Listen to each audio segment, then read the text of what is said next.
What's going on? It's your boy Sermon at Sermon's Domain on Twitter. We now have a release date for Eminem's highly anticipated 9th studio album titled Revival. The release date was revealed in a short video that was put up by Dr. Dre's Twitter. And are you ready for the date? It is December 15th. So the wait for an Eminem album is not long at all. It's just a couple weeks away. I felt like now was the best time to sort of discuss the album, some of the information that we know about it, as well as share a lot of my personal thoughts going into the album.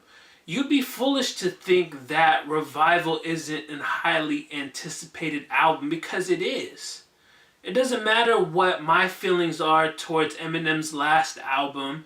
He's always going to be a huge, popular name. He's going to go platinum with this album. He'll likely be nominated for a 2019 Grammy. And, sky's the limit. He's just going to sell out if he goes on tour, and singles are going to go platinum. The whole album will probably be multi-platinum. So there's a lot of things that are going to happen with Revival, regardless of the quality of it. I feel like with his 9th album, though, Eminem is in a position to really make a statement. He has an opportunity to do something entirely different than what he's done in his career. So the first single off the album is Walk on Water featuring Beyonce. By now you've heard it.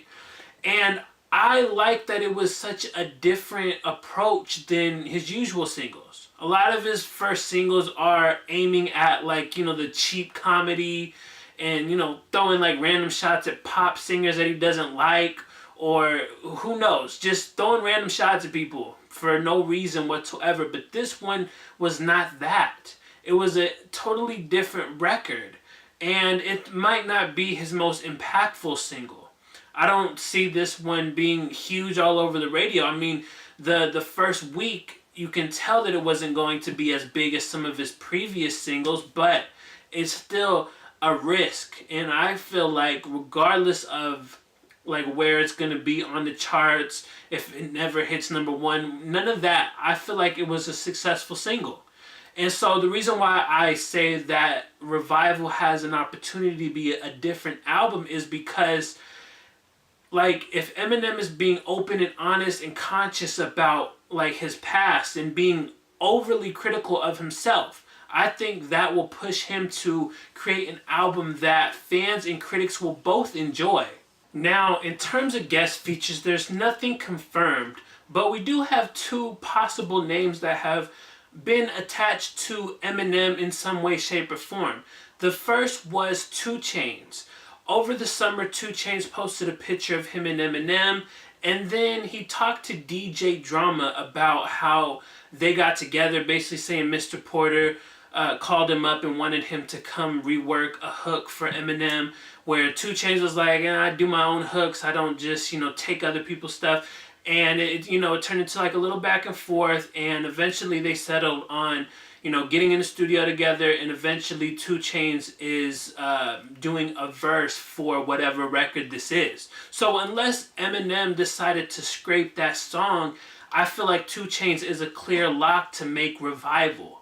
The other name is less likely, but still a potential artist on the list, and that's Tech N9ne.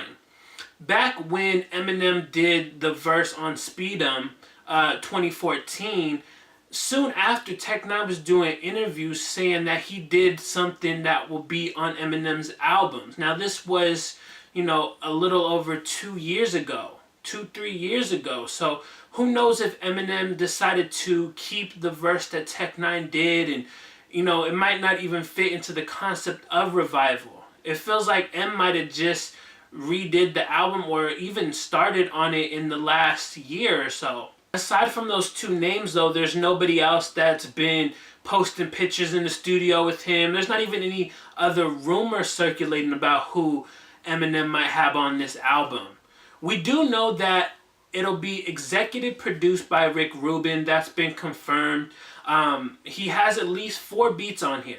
Eminem did an interview with Shade 45, and he said that Rick Rubin produced at least 4 of the songs. And I know some people are kind of like on the fence about having Rick Rubin be involved, considering he was involved in Marshall Mathers LP2. But I don't know. I'm willing to give it a shot. I'm hoping that the way that M speaks so highly about Rick really turns out to be some great music.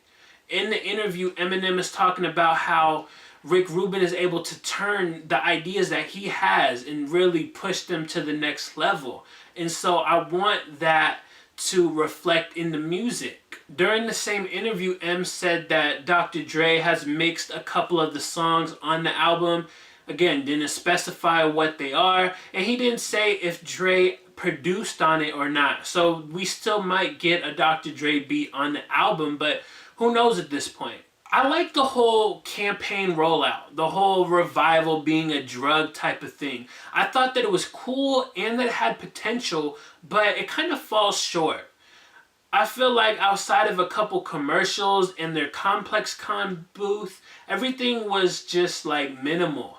And even their Complex Con booth was like them giving out notepads that had Revival on it. Like, I thought if you're gonna go all in on this, you have to go all in. You have to go and be super creative.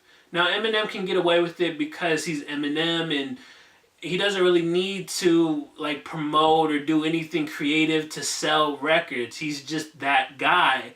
But me personally, like, I do like the campaign, but I do feel like there could be more that goes with it. I'm wondering if the idea of Revival being a prescription drug will play into the actual music or if it's just the marketing campaign. I also think that with this album, Eminem is going to give us another 18 plus songs. I don't envision Eminem doing a short album. He very well could, but it would be very surprising if the track listing comes out and there's like 12 songs on there. Eminem tends to really give his fans a lot to digest, for better or for worse. So what is it that I want personally out of Eminem in 2017? Honestly, it's a bit hard to pinpoint like 100%, but I am going to try to sort of break it down. Now, thinking about it, ideally, I would love if this album were a mixture of Relapse without the accent and Recovery, because I feel like those albums were good. They weren't great, they're not classics by any means, but they had great music on there. I also just don't want him to like recreate the best of those albums. I want to see something new and different. I want to see something that lives up to the potential of Eminem. My favorite Eminem song in the last 8 years is Beautiful. And that's because I felt really connected to it. Eminem was really bearing his soul on that record, and it just, you felt it. You felt connected to it, you understood what he was saying, and it wasn't like some cheap, corny type of record to get people talking. It was just a real record.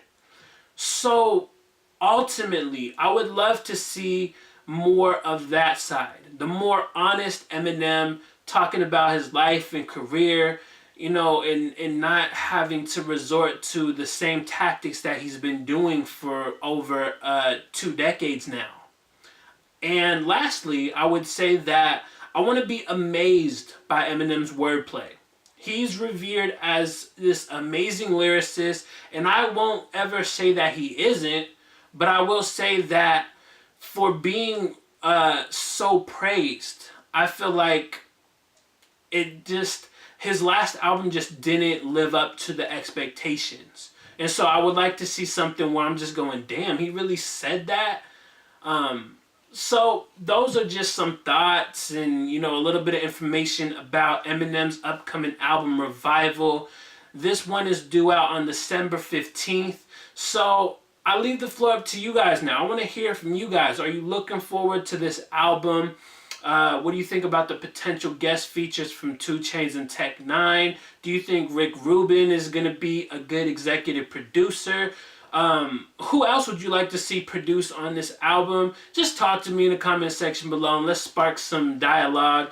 And afterwards, like the video, subscribe to the channel if you're not already, share the video. Follow me on Twitter at Sermons Domain. And as always, thank you for your time. I appreciate you for watching. And until next time, peace.